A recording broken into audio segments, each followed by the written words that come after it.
masa lalu. Mengarap R.A.S.I. Di sini sekarang ku siap untuk beraksi dengan senjataku di MIC. The Ball siap maju untuk berproduksi. Very good.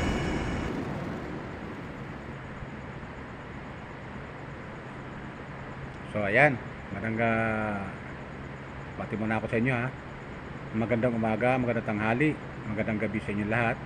Saan man kayo paano naman doon naroon. Itong vlog ko ay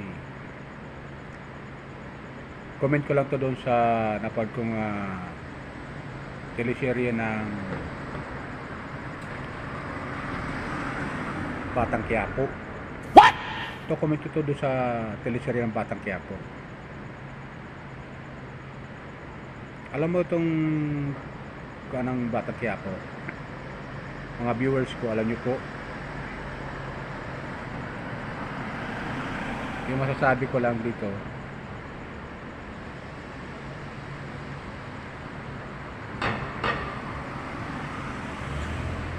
parang hard yung akin napapanood sa Batang Quiapo. Very hard yung kailang tinatawag. Kasi yan ang pinapanood ngayon ng mga bata eh.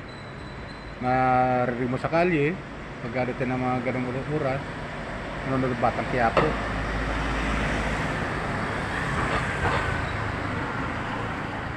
Hindi mo mapigilan kasi mag-aaway kayo ng anak mo eh pag hindi mo buksan yung TV para sa Batang Quiapo eh. Kaya nilipat ko minsan sa ibang palabas na nakakatuwa. Pero wala eh, paborito talaga nila yung Batang Quiapo na yan eh.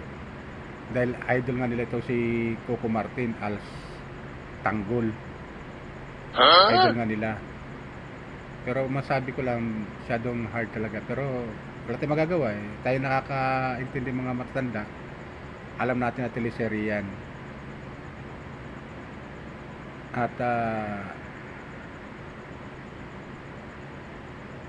minsan totoo yung nangyayari sa totoong buhay, lalo dyan sa kulungan. Balita nga natin eh, riot sa loob ng kulungan, sa mga mainstream media, sa balita, riot nangyayari, pero hindi naman lagi yun. Hindi naman lagi. Maniwala ako sa'yo. Ibig ko sabihin, hindi palagi na ganon. Eh, may mga kwento naman ng love story minsan.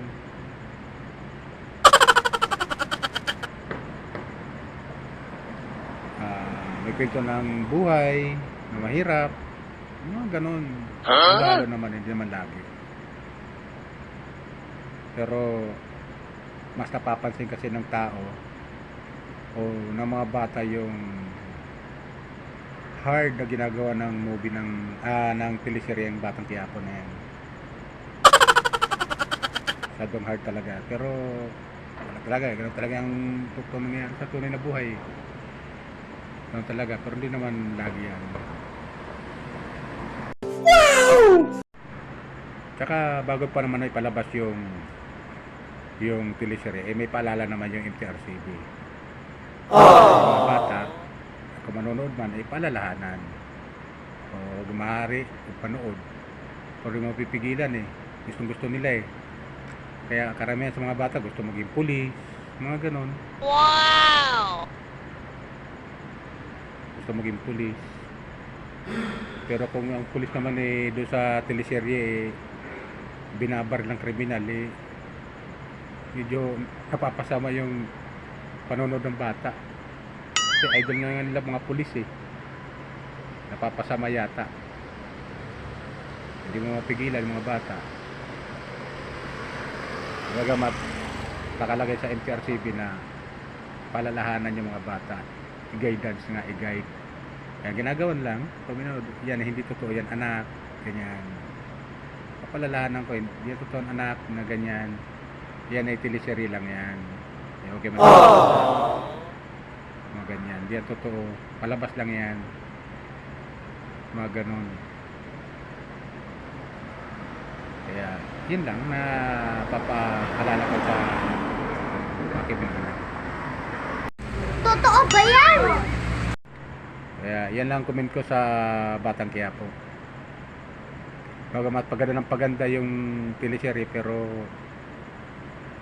masyado talagang hard.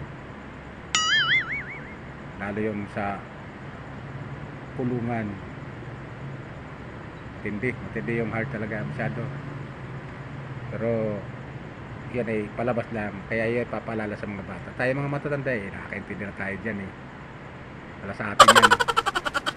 Gusto nga natin yan dahil medyo magkakaroon ng aral na yung gagawa ng kalukuhan ay gano'n ang mangyayari sa kailan makukulong sila. Yung gagawa ng hindi kanais-nais sa lipunan ay makakawa sila ng idea na hindi dapat gawin yan dahil makukulong ka talaga, mabubugbog ka sa kulungan. Ano mangyayari at maaari mabaril ka ng pulis. Magiging yan, aware sa mga nanonood. Pero lahat naman ng nanonood doon matitino naman Ibig sabihin, nakakaintindi at nagiging nagiging aware na gumawa ng hindi maganda dahil gano'n nangyayari, makukulong na sila. Ilang comment ko sa Batang Quiapo. Bagamat napakaganda, pero yun lang, masyadong hard talaga yung mga palabas yung iba.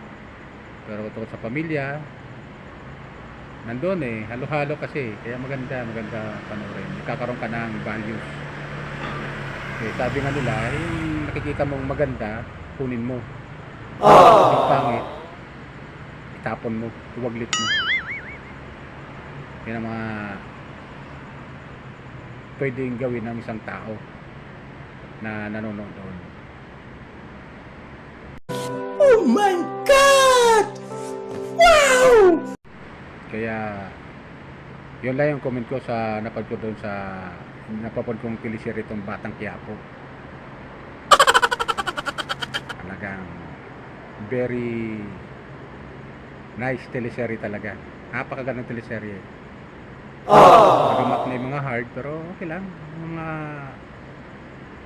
na rin na palabas doon na yung sa bilangguan, yung makipagbarilan ng kriminal sa pulis, ganun. Pero yung walang teleserye lang naman. Kaya lang akin. Pero ang lahat naman maganda rin. Magiging aware yung mga nanonood. So yun lang. Paalala ko lang po ulit, baka meron pa kayong hindi nakakapag-subscribe dyan sa aking YouTube channel, Randy Channel. Paki-subscribe naman po, like and share sa aking YouTube channel. Maraming salamat po. Palain po tayo ng may kapal. Okay? Yun lang. Bye!